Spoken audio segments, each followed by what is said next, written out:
It's time for Making a Living with Maggie Mistel, one of the nation's best-known career coaches. Ready to soul search, research, and job search into your ideal career? Career Happy Hour starts now. Hi, and welcome to Making a Living with Maggie. I'm Maggie Mistel, your career coach, excited to be with you, helping you follow the career of your dreams, dream big, trust yourself, trust the process, take advantage of the opportunities in these unprecedented times. These are all themes that you will hear about in today's show. And I want to update you on some things that are going on and ways that you can de-stress, release anger, breathe, right? Really good techniques that I want to share with you that you've heard here. And I just want to remind you to use these tools because this is a time for you to release all that isn't serving you and create a fabulous life for yourself. Trust me, it's not only possible, I'm seeing it with my own eyes. I am seeing clients create new jobs, land complete career changes, and being very excited through that process. I just completed the Winter Mastermind series. And what that is it's 3 months of calls. We do one call per month on a different mindset topic.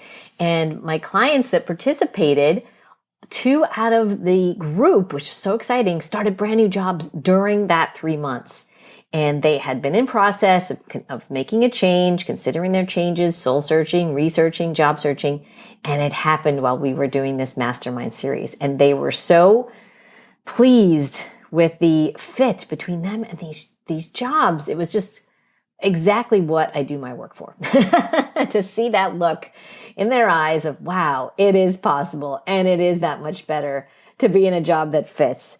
And they were just, it was like a new world of work for each of them. It's like a whole new world had opened up to them and a whole new reality. And that's exactly what it's like when you do work you love. And that reality and redefinition of reality is available to you too. Okay. So you're going to hear more in today's show. I have a great guest coming up who's got advice about finances and career and experienced workers. She herself has written many books and is a workplace futurist and strategist, has written on career and finance for many years. And Kerry Hannon will be here to share more about that. In the meantime, though, I also want to let you know I was featured in Time Magazine on rage applying. Have you heard of this? Rage applying. It's where a person is mad about their current job and just starts to blanket apply to anything they can just to get out. Well, yeah, not a good place to be career-wise for sure. And we've probably all been there.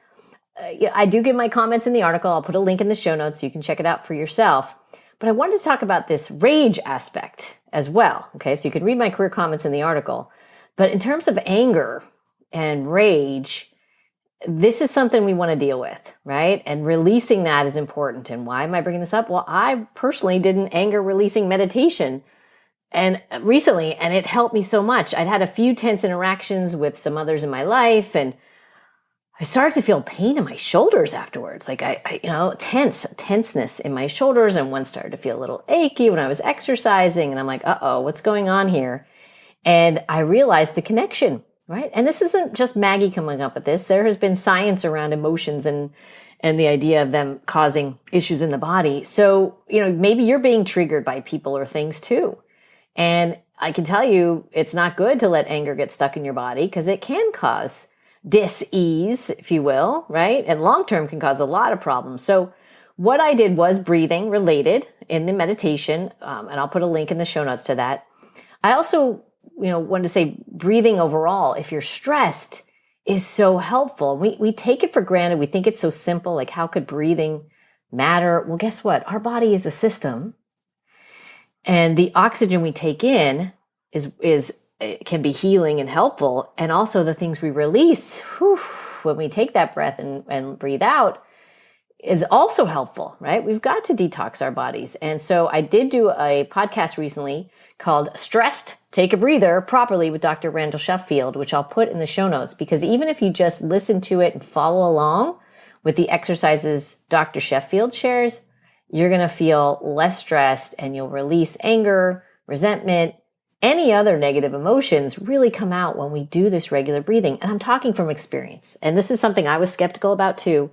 But I have been very, very pleased. And I felt a release completely after doing this shoulder, it was an anger release actually.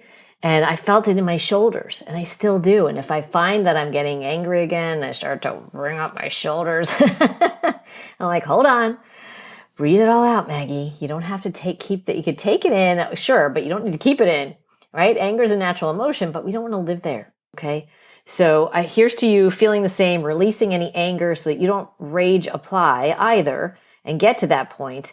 There are healthier ways to deal with things. And in fact, it's a peaceful, calm heart that makes good decisions. That's something I've learned through the personality pattern work that I've done, and it just makes good sense, right? So you want to stay in that peaceful, calm place, even through times of stress, because that's when you'll make the best decisions. Speaking of decisions, have you been dreaming about your life lately and maybe changing some of the decisions you've made in the past to maybe create something new? Well, dreaming big is actually something I'm focused on as well. I recently celebrated a milestone birthday, and this brand new decade I'm excited to enter is all about dreaming big. Any brand new decade really is. And I've been encouraging my clients to do the same, right? We've kind of gotten into a bit of a lowered expectation state where we're like, well, if I could just eke out this little bit of existence, that'll be good enough. And guess what, people? It's not. You deserve so much better. And I am just so happy to encourage you, even right now, to just open your mind to the possibilities that maybe you can have a lot more than what you've been settling for. Maybe there is a brand new avenue for you that can make you happy and ecstatic all the time in your work and in your life. And I mentioned this to a client recently, and we were talking about her unhappiness in her current job. It's a new job, relatively. And she said, well, if I could just work somewhere where people smiled occasionally, that would be a big help. And I said, smiled occasionally? Well, I said, I'm sure that would be better because the current environment she was in did not have any smiles. But my client wasn't dreaming big enough, right? I encouraged her to imagine herself in a work environment where not only were people happy, but they were laughing and smiling. And they were getting more done because of it, right? In other words, they were happy and productive, and the whole work environment felt amazing, right? They were happy to be there together. And my client was like, wow, well, that would be ideal. And who was all about ideal careers? Of course, me, right? And now her. And I said, this is actually even more, it's important for everybody. But for this client, we had done her personality pattern assessment, and fire element is in her main personality. And she needs to be in that kind of fun. That's who she is. So for her to be in a not fun environment, it's like dampening her main personality.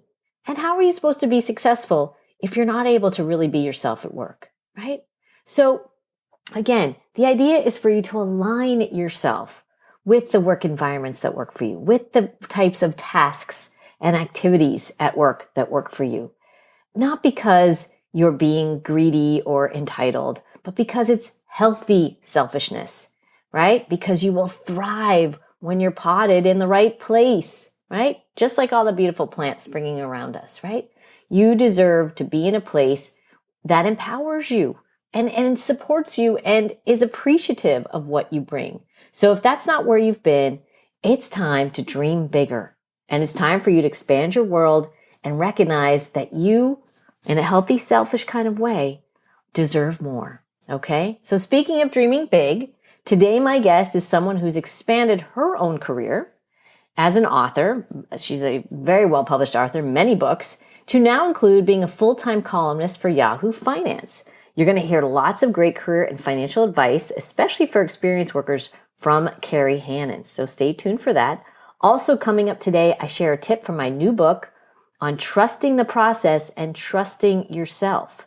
2 ingredients that I've found are essential in finding and doing work you love. So stay tuned for more right here on Making a Living with Maggie.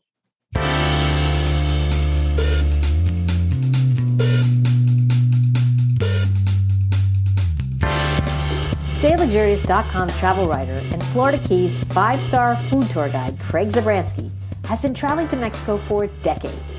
He has visited over 20 of its 32 Mexican states and knows the country well. Through his Mexican adventures, Craig has sampled tequilas and mezcals and figured out the different types of tequila, when to drink tequila, the proper tequila glasses, and of course, how to make a special señorita.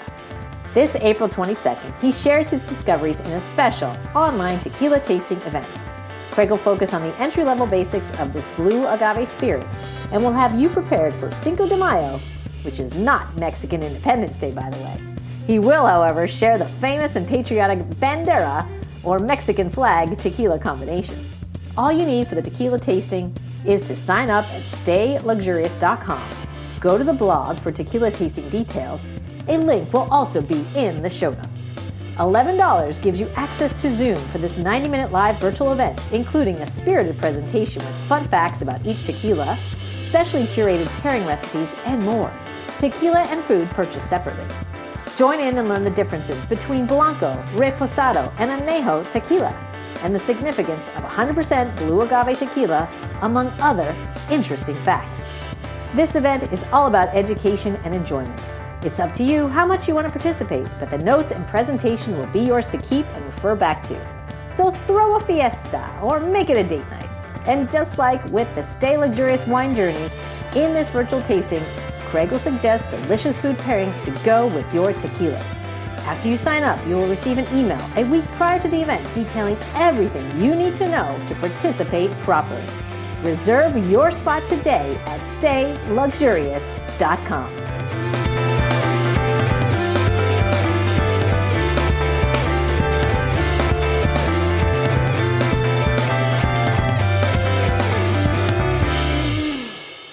Kerry Hannon is a workplace futurist and a leading expert and strategist on career management and work transitions, as well as entrepreneurship, personal finance, and retirement. Kerry is the author of more than a dozen best-selling and award-winning books, including In Control at 50 Plus, How to Succeed in the New World of Work, and Never Too Old to Get Rich. She is currently a senior columnist and on-air expert at Yahoo Finance. Welcome, Kerry. Hi, Maggie. Great to be here. Thanks for the invitation. Oh, my pleasure. Well, Kerry, you and I have had great conversations on SiriusXM Radio, and you have a fabulous column on Yahoo Finance. There's just so much to talk about in this career and finance space. So I'm really excited to have you here because there's a lot going on in the world of work and finance right now. And That's so it's for nice, sure. right? It's nice that people have you to go to. So you've covered all aspects of careers, business, personal finance, and whether it's as a columnist, an editor, a writer, all in national media. You were even on, and I love this, the Dr. Phil show. Yep. And the world of work has changed, as we know, and continues to evolve in these unprecedented times. So what do you see as some of the biggest changes impacting workers and their finances today? Yeah, I mean, that's obviously a super question coming out of the pandemic. As you've seen with your clients, Maggie, everything has shifted. I think the way we approach our work, the way employers and employees interact. There's so many interesting things happen. Even the most recent stuff, which I don't write about, these specific trends. This one I'm going to mention in my book, In Control. This one, pay transparency. I got to say, this is a big deal now. The new laws are starting to roll out across the country. I think this changes the way employees and employers look at work, at how they're valued. And it's really helpful for women in particular, or minorities who've had trouble trying to figure out what the heck do these jobs pay, and am I underpaid or not? And, there's lots of different nuances here, but I think pay transparency is probably one of the biggest trends we see right now. And that's going to roll out and just shift those things. The big trends I see that I identified a lot from my cohort, which is the over 50 set, but let me tell you, it's true for every age cohort, is these 5 major trends are that, yes, remote work came out of the pandemic, right? It was here before, but it just ignited because we were all forced to do that. Now, that doesn't mean that it is here to stay. The genie's out of the bottle. It's not as much as it was right after, during the pandemic. We've seen a study came out just this week from Pew Foundation, Pew Research, looking at hybrid work. And so not as much remote, fully remote. Hybrid seems to be the sweet spot, where a couple days a week. And that's really helping workers get a bead on work-life balance and some of the things that during the pandemic they realized were really important to them. It was a time where people took a breath and said, oh, it was really scary, Maggie. You remember what that was like during the pandemic. And when people didn't know what was going on and people had that opportunity to do that. And I think this might be one of your terms or close to it, that soul searching, that inner MRI. What is it that matters to me? Remote work was very popular. It turned out that really helped people get that autonomy and flexibility they look for in their work. The second thing, contract work just took off. Good and bad parts are there. We can dig into that. Entrepreneurship. Wow. At all age cohorts. Again, this was all about, what do I want to really do with my life, right? And career transition, something you specialize in. This is huge. I mean, it used to be, oh, you're such a risk taker to do this. Do you have enough runway to do it, depending on your age? Now it's like, yeah, do it, do it. And the final sort of big trend I see is this emergence of education.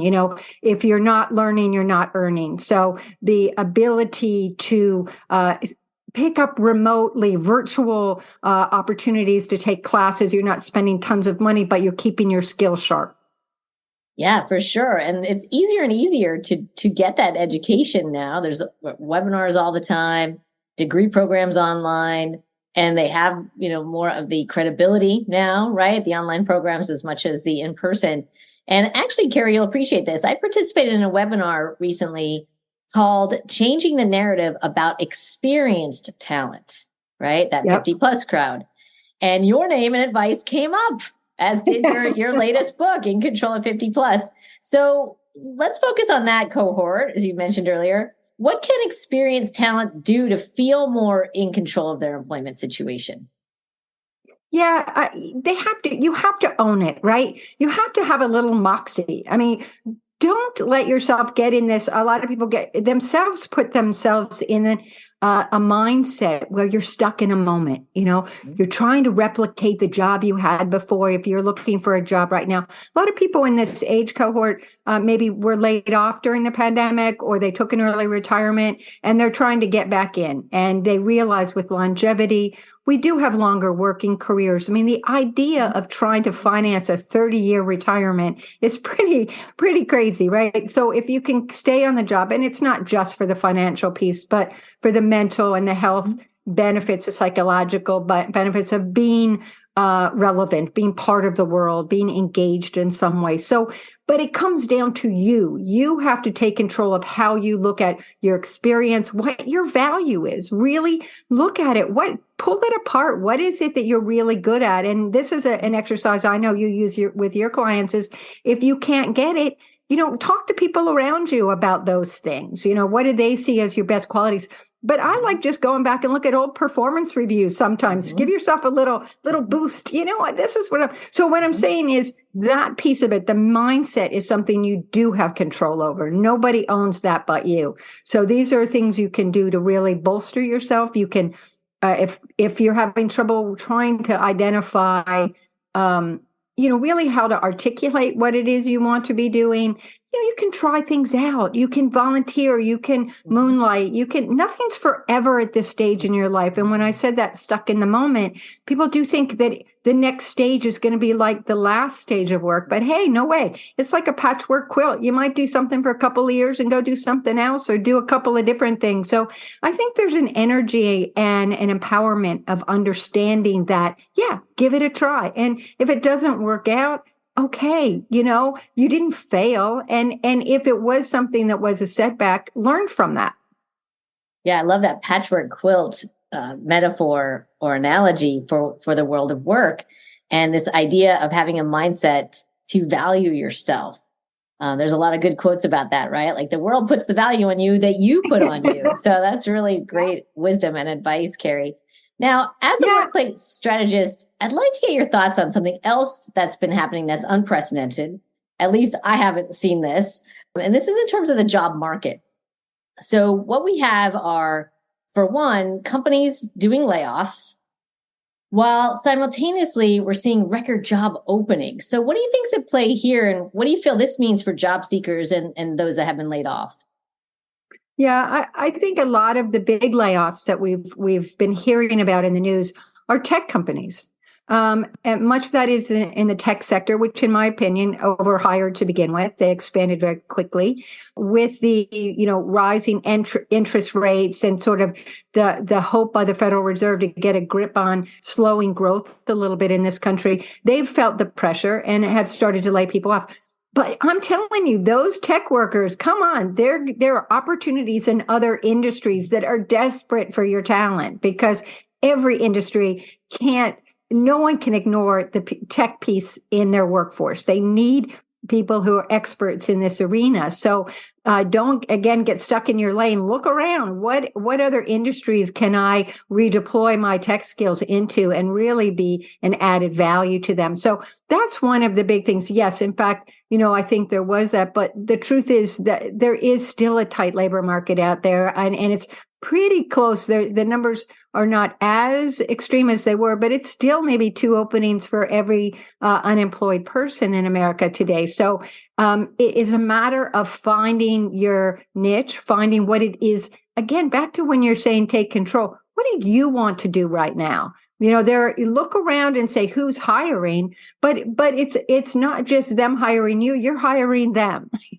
So this is your time to think about what company has a mission or a nonprofit that has a mission that really appeals to you, that you can wear that on your sleeve and be proud of working for them and adding to their business. Again, it's always about the employer, not about you, but what you can do with your talents to help them forward a mission that you believe in. So in the big picture, yeah, it looks like, even this, some of the numbers are softening a bit in terms of the unemployment market. There are more people, but it's nowhere near it's much better than it was pre-pandemic. And the opportunities, what I have found is people, especially when we were talking about my age cohort, the over 50 set, employers, gripe about how they can't find workers with the right skills. But what they really want is they want someone who can come in and do the job right now. They don't want to have to, train you to all that onboarding stuff.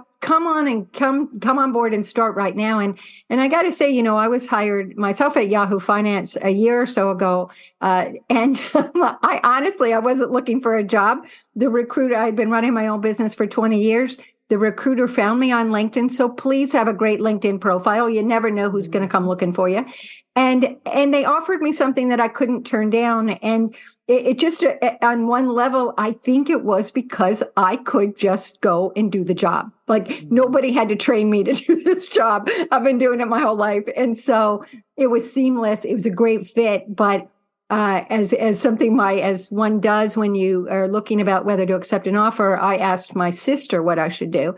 And she said, Kerry, what's the worst thing that can happen? If you're not happy with it, you leave, and it's not exactly going to ruin your career at this stage in your life, And that was really, that was a sense of freedom, realizing that, yeah, I can take a risk. I can try something new, a different, the largest platform in journalism I've ever worked for at Yahoo Finance. It's huge.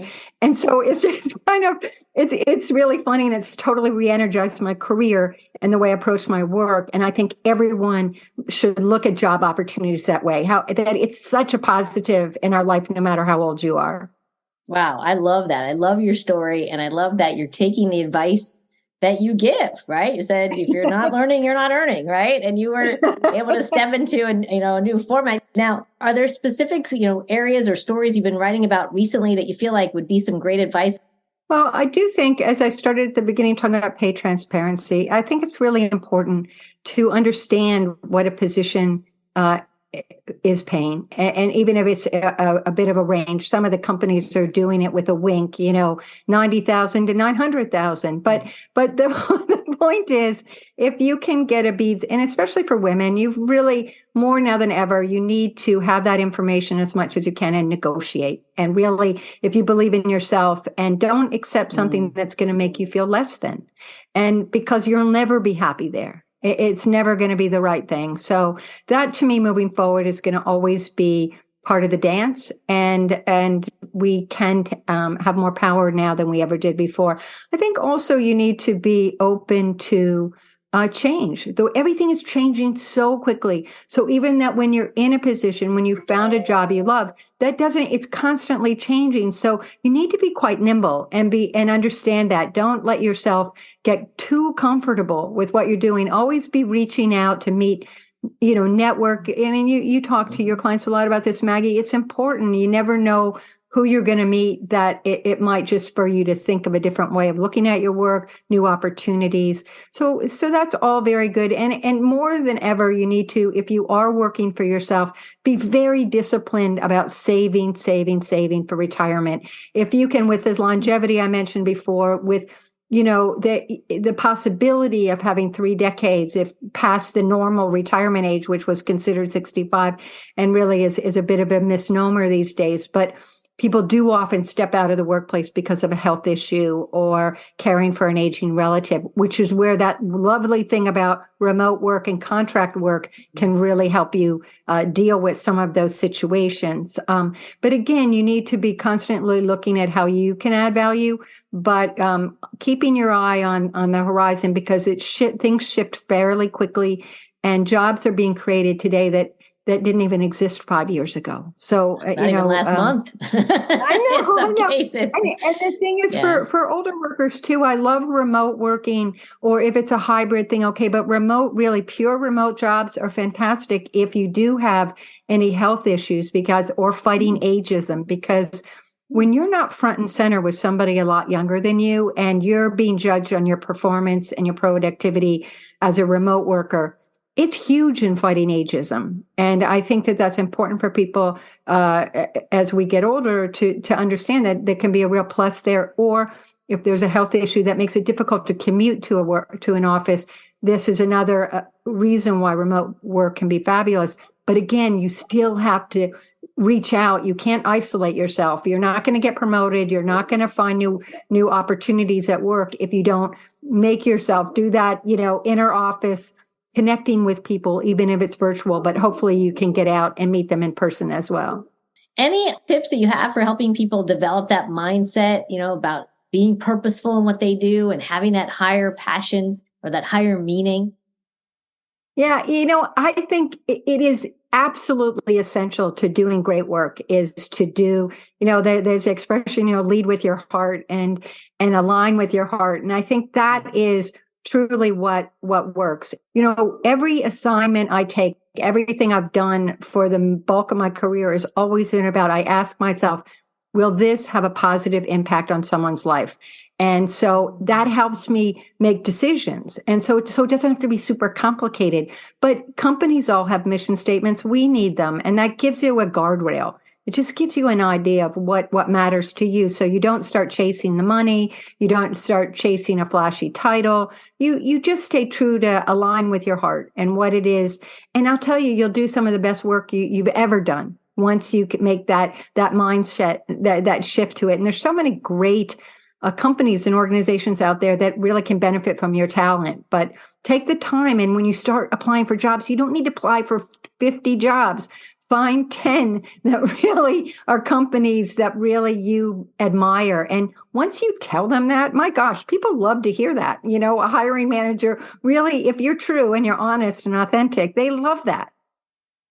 Well, Kerry Hannon, thank you so much for being here. I know people can find you on Twitter, on your website. Do you want to share some of those, your LinkedIn profile, where they can best find you? Oh, thanks, Maggie. Yeah, kerryhannon.com. So KerryHannon.com. At Twitter, it's just at Kerry Hannon. On Yahoo Finance, I can't think of it right. You just have to Google Kerry Hannon, Yahoo Finance, and all of my columns will come up. Yeah, and I believe I found a link, so I'll try to put that in the show notes to help you too. And you're on Instagram. I love your Instagram as well. I've been following you there at Kerry Hannon. Thank you. And then LinkedIn, I'm on LinkedIn. So reach out to me. But, I love all this stuff. I think it's really fun. And I'll just say one quick shout out about if you're over 50 and you find yourself, you're working for a younger manager or younger boss, trust me, it is the best. I mean, my new editor is a couple of decades younger than me, and she is awesome. And the energy, and she's so smart. And I love, we just have this great relationship where we respect each other. And that's what you're looking for. Wow. See that? Mutual respect paves the way and builds relationships. Well, Kerry, I have a ton of respect for you, and I thank you so much for being here today. Thank you for sharing your insights with our listeners. I appreciate it. Thank you.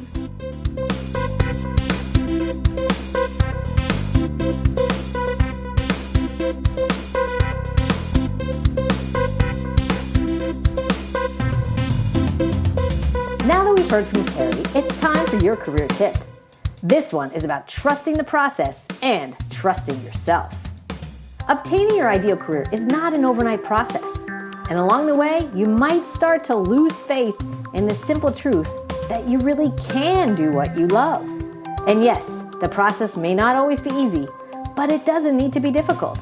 So, as you consider your own career transformation, I want to remind you to not forget to trust two things. You need to trust the process of soul search, research, and job search. And most importantly, you need to trust yourself. Trust the process. I am asking you to trust a process with a proven success rate. Sounds simple, right? Yet many of my clients don't seem to keep that trust. Many want to jump ahead to job search, believing they know all the elements already, and they just want to take a shortcut. I ask them to look to their past and see where other such shortcuts got them. Others believe the process takes too long or requires too much effort. I remind them, this is not a process you do every time you want to find a new job. This is something you do once, and it will support you for your entire career.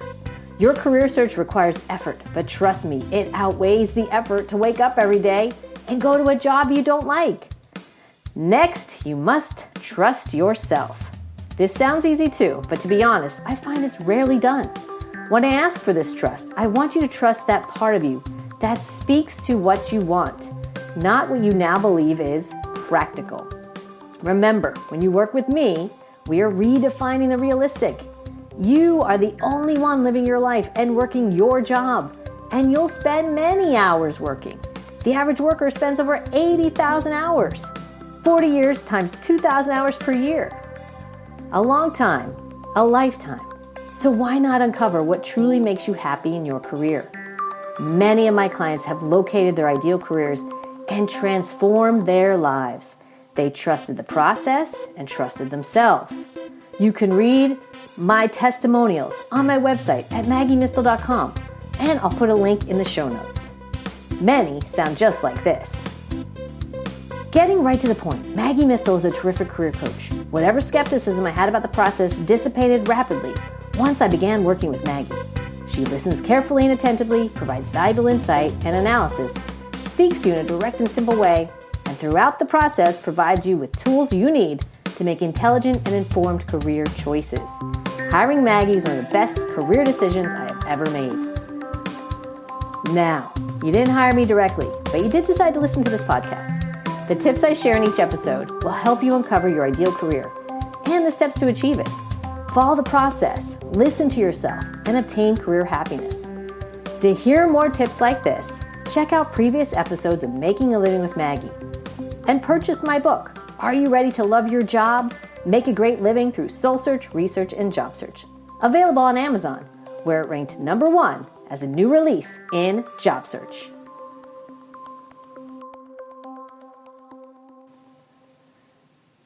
I'm sorry to say that we've run out of time. Thanks for joining again. I'll be back next month. Here's a quote to keep you inspired from Steve Maraboli.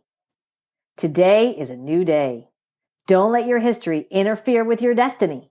Let today be the day you stop being a victim of your circumstances and start taking action towards the life you want. You have the power and the time to shape your life.